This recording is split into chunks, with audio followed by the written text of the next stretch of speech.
You found it. Your home for the best content on your favorite team, the Fighting Tigers of LSU. Do us a favor, subscribe to the channel, leave your comments below, and be sure to smash that like button.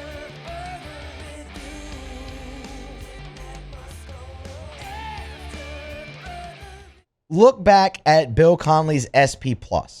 We're all very familiar with that, obviously, by now at this point in how it factors into projecting the college football season. We've gone through it multiple different times. But today, what Bill Connelly did was he previewed the SEC using his SP+. And Bill said something in this piece that I absolutely wholeheartedly agree with, that this is the most wide open the SEC has been in a very, very long time.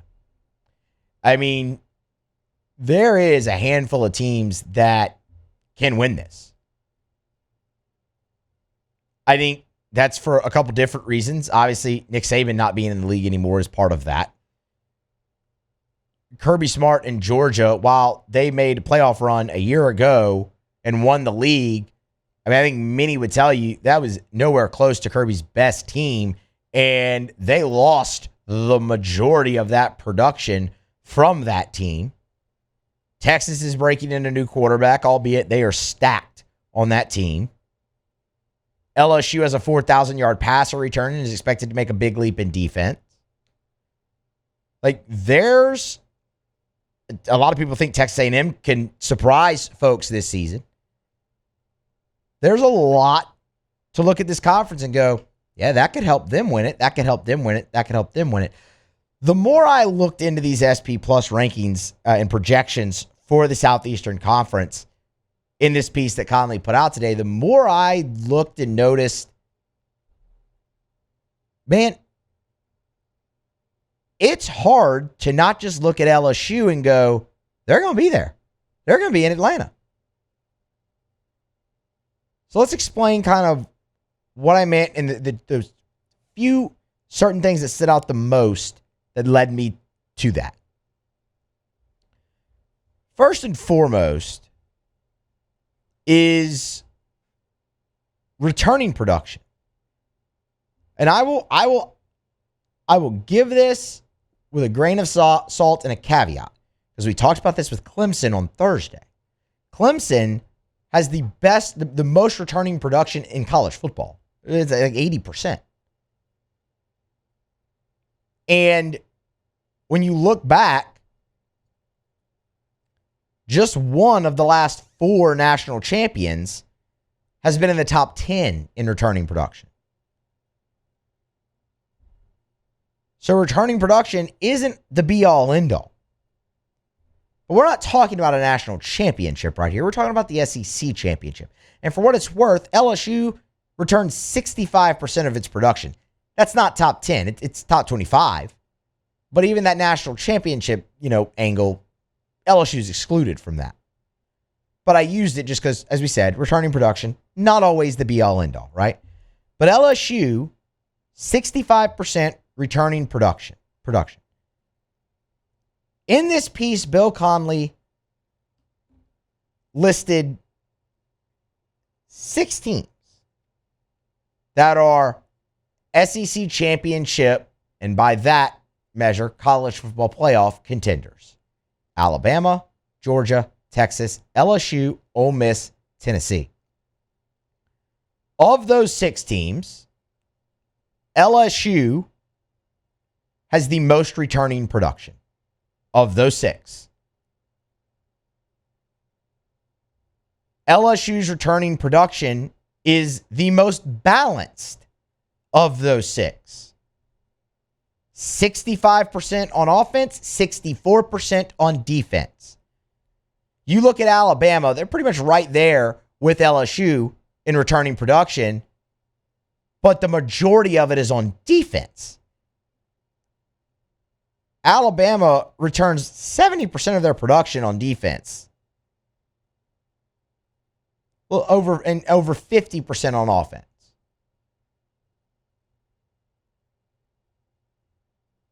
You look at a team like Tennessee, it's also heavily skewed to their defense.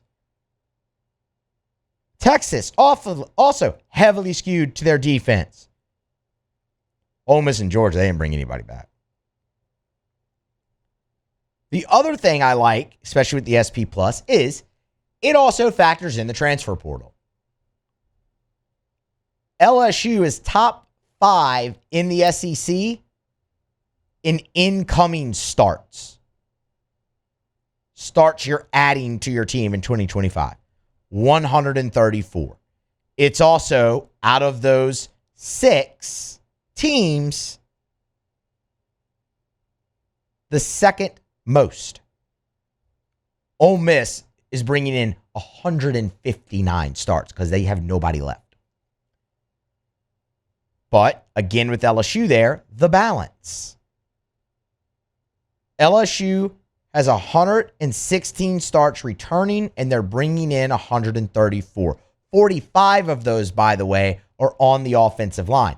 The other majority is in the secondary, the 2 spots where LSU really, really needed to address in the portal. You compare that to a team like Alabama, who's returning 162 starts, but they're only bringing in 29. Ole Miss, who's returning only 54 starts, but they're bringing in 159. The balance between returning production and also what you're bringing in for LSU speaks to something we've talked about already a lot this week, and that is the continuity, the chemistry that has been built with this team for the Tigers. LSU ranks 4th in SP Plus when it comes to the SEC. But they have the best offense. Projection. They are projected to have the best offense in the SEC per SP Plus. And by the way, the second best in the entire country. But the big thing's on defense. In Blake Baker's first season as the defensive coordinator, LSU went to 52nd in defensive SP Plus up to 34. The projection this season, 23rd. So you're looking at a team potentially that would have the second best offense per SP Plus in the country and a top 25 defense. And yet, you look at what it says for the win-loss for the schedule, and that's where I go, make it make sense. SP Plus has LSU's win total, 8.5. It has their conference win total at 5.2. Make it make sense. I can't for the life of me see it. SP Plus has LSU shrink the schedule 9th. And you know what? A lot of that is Clemson. But Clemson does not factor into you making it to the SEC championship or winning the SEC championship. There are 5 teams. 5 teams that have a higher win total than LSU. Ole Miss, and that, by the way, is by 0.4 of a point. So it's virtually the same. Tennessee, that is by 0.3 of a point. So it's virtually the same. But you look at that and go, okay, LSU probably wouldn't be favored by SP Plus in that ball game. The others are Alabama, Georgia, and Texas. The good news for LSU is they only play 2 of those teams. They play Alabama, they play Ole Miss. That's it. Okay, so if SP Plus is going to have you as a loser in those games, where's the third loss in conference play? Please show me. Because LSU's metrics outweigh everybody else on their schedule in conference per this SP Plus. Even if you lose to Clemson, that's still 9 wins. Y'all, all the hype around Florida, South Carolina, Oklahoma. Florida's win total 7. South Carolina's a 7.2. Oklahoma's a 6.9.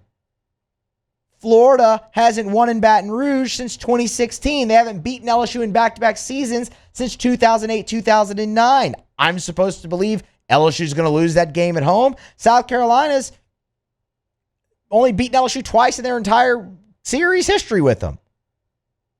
Oklahoma has the hardest strength of schedule in the country. They might be better. That game's on the road. It's tough. But SP Plus at this juncture is going to favor LSU in that game. Where's the other loss? 6-2. That could absolutely get you into an SEC championship game.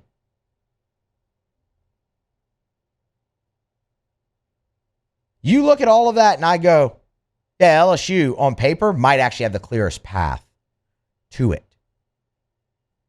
Texas definitely has a more favorable schedule.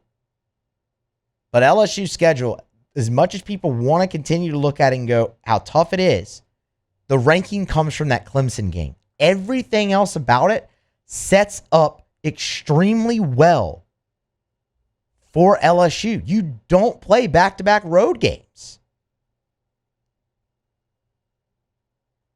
In between A&M and Bama, you have a bye. And SP Plus seems to really like them. Second best offense in the country projected and a top 25 defense. Okay. And a favorable schedule. Yeah. I think LSU's and the most returning production out of the contenders that SP Plus has for the SEC championship. Yeah. Give me LSU. LSU's going to be in that game. I firmly believe. I'll go on record right now. I think LSU's in Atlanta. And I think they have a great chance to win. Hey, thanks so much for watching. Please leave your comments. I love to interact. And be sure to hit the red subscribe button below.